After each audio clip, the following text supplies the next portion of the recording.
final presentation is from Annie Tarwater. Annie is an avid learner with a passionate heart. She emerged out of the woods one day. No one is quite sure where she came from. After many travels through darkness and light, she arrived at Columbia's Cultural Studies program. What she learned made her very sad and very angry, but even more, it made her determined. After graduation, she plans to merge her studies with her love of animals and nature, with hopes that all living beings can benefit from a more sustainable and compassionate relationship. Her paper today, Bad Habits, Biopower, and BMI, Hegemonic Responses to the Obesity Epidemic in Low-Income Communities. This project is based on a 9-month internship at Erie Neighborhood House, working with low-income Latino children in the program Super H, geared toward introducing 2 to 10-year-old students to healthy lifestyle habits in order to combat obesity. On-site research suggests that simply teaching is not enough, but one must factor in advocacy and the availability of these products, both in terms of income and proximity. The hegemonic response to the obesity epidemic has placed heavy burdens on those deemed obese, placing blame on their choices and judging bodies based on body mass index. Programs that were created to help, such as Super H and Michelle Obama's Let's Move campaign, ultimately reinforce the neoliberal ideology of making better choices without addressing the hegemonic structures of our global food system, which gives power to a handful of multinational food conglomerates and their highly influential lobbyists. Annie.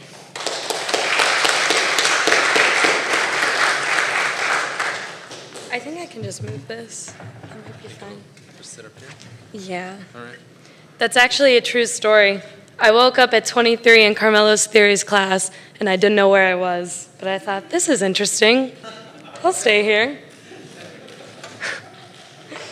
Thank you for still being here. None of you are obligated. Most of you I don't even know. So thanks for sticking it out.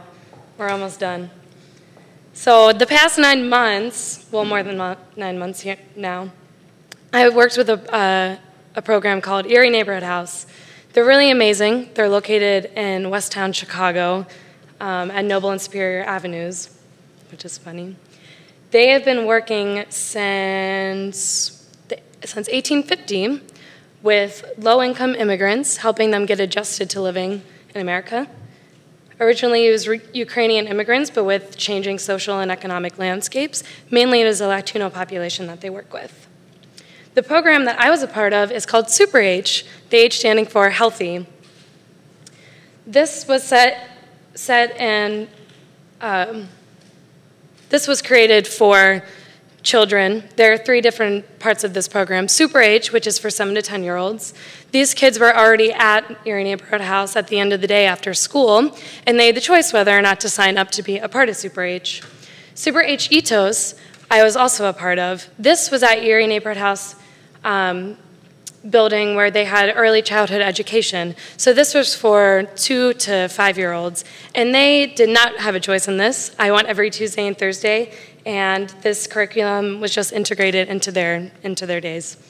And then the last was Super H Parents, which our last session was just 10 parents that were a part of it, as opposed to the 200 children that we exposed to this.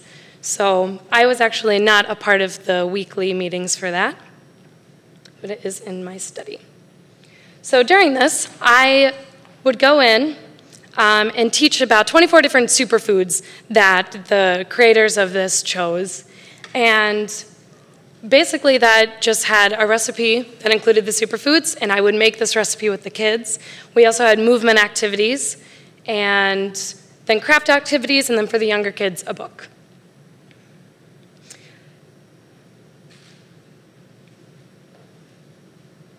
For the 7 to 10-year-olds, this was actually very difficult because by the time the school day was over, they were very sick of being told to sit down and to listen. So it was a constant trying to get them to pay attention.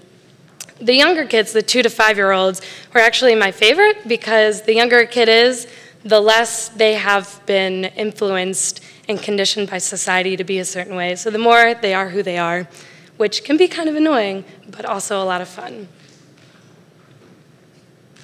So throughout my work with this, I couldn't help but think, I'm teaching 2-year-olds to try and choose an avocado over a cookie. Is this even working? Do they even know what I'm talking about? I had to do post-tests, and Majority of the kids, especially the 2-year-olds, didn't even name a single superfood. The 7 to 10-year-olds got a little bit better.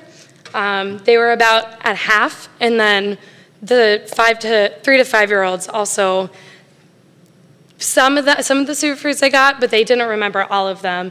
And having to choose between a junk food and a superfood, they always went for the junk food because that's the one they liked the most. I couldn't help but ask what the point of me doing this was. It was a lot of fun, but at the same time, these kids don't have advocacy. They're not the one buying the groceries. They're not the one with the money to spend. So I know that you're thinking there is a parents program, but like I said, only 10 people were included in that. And not even all of them had kids that were in the Super H programs.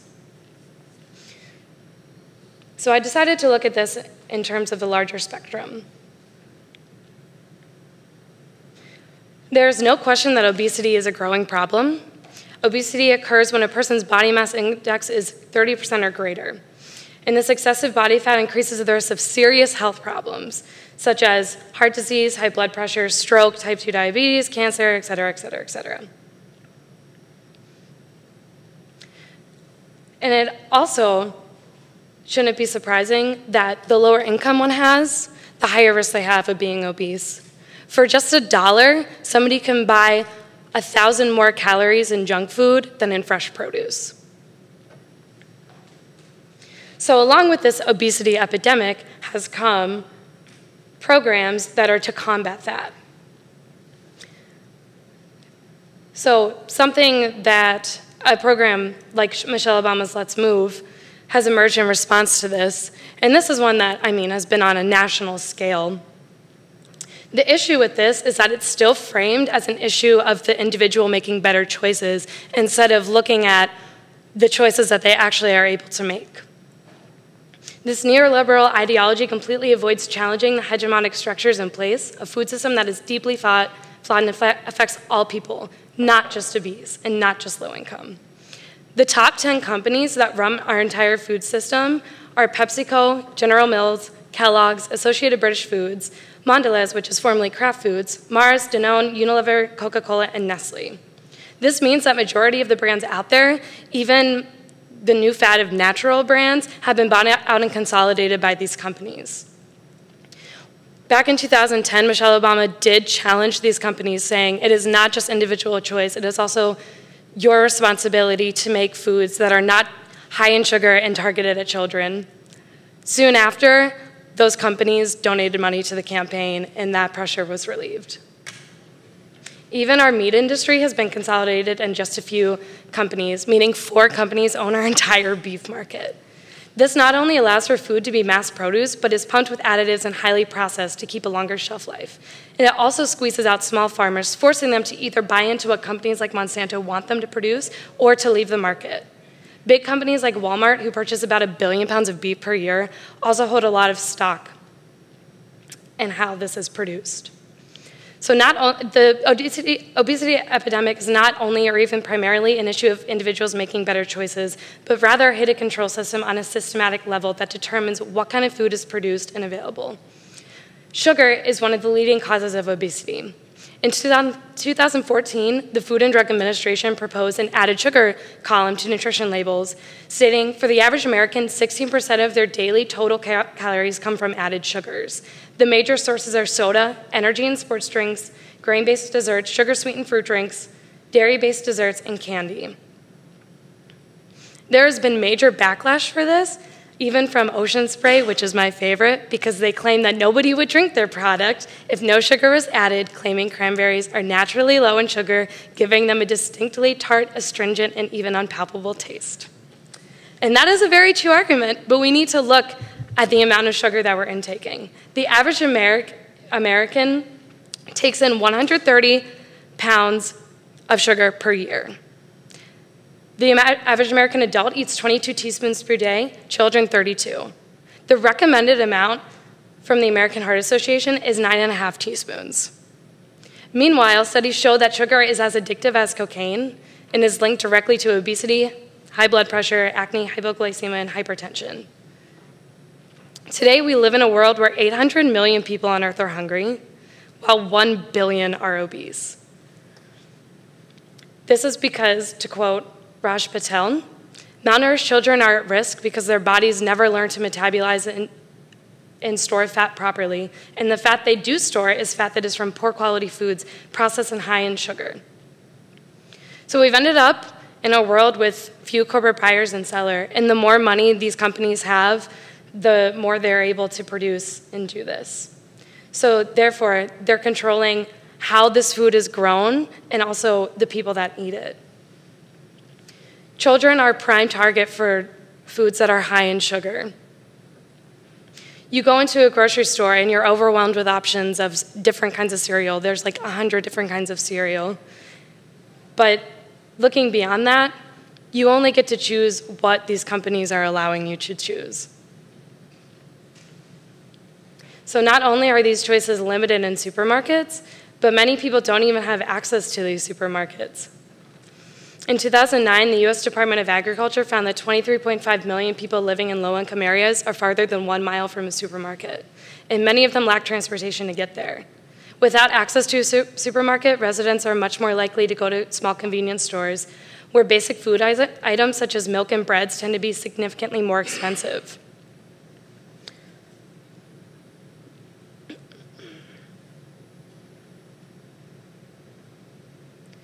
In Food Deserts, Governing Obesity in the Neoliberal City, Jerry Shannon criticizes the rising concern of the obesity epidemic in low-income areas, arguing that going into work on the problem is a spatialized form of neoliberal paternalism that bounds health problems within low-income communities.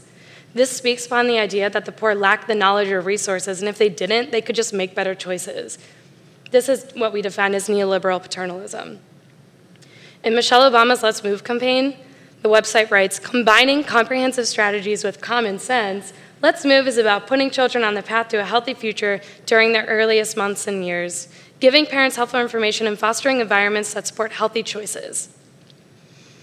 This doesn't seem completely bad, but the attention is still placed on the parents making better choices for their children, claiming it's common sense. And unfortunately, my work at Erie Neighborhood House, I feel like, contributes to this neoliberal paternalism. Even though this is meant to reduce stigma on individuals, these projects pathologize low-income communities and their residents by extension by locating the cause of obesity within their geographic boundaries. In their grant application at Johnson & Johnson, Erie states that 95% of the families involved in their programs live below the poverty level, with increasing rates of obesity in children and families. All of these participants come from the Belmont Cragen, Logan Square, Humboldt Park, South Lawndale, and Westtown neighborhoods. And these neighborhoods have been homes to immigrants for decades. But more recently, areas such as Logan Square, Humboldt Park, and Westtown have begun gentrifying, bringing with them more shops and grocery stores. Gentrification also means raising prices, and some families may not even be able to afford to live in these areas much longer.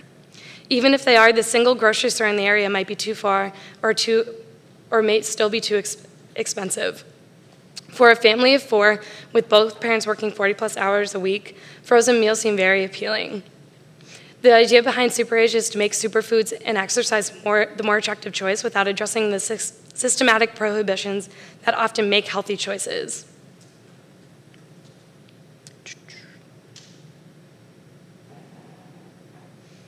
It is not to say that the intention behind SuperAge are bad, but I am wary that these programs going in to try and combat obesity make that idea so terrifying, and it only perpetuates low self-esteem. And I think it's very toxic to teach young children that their choices that they're not even really making are affecting their lives this much.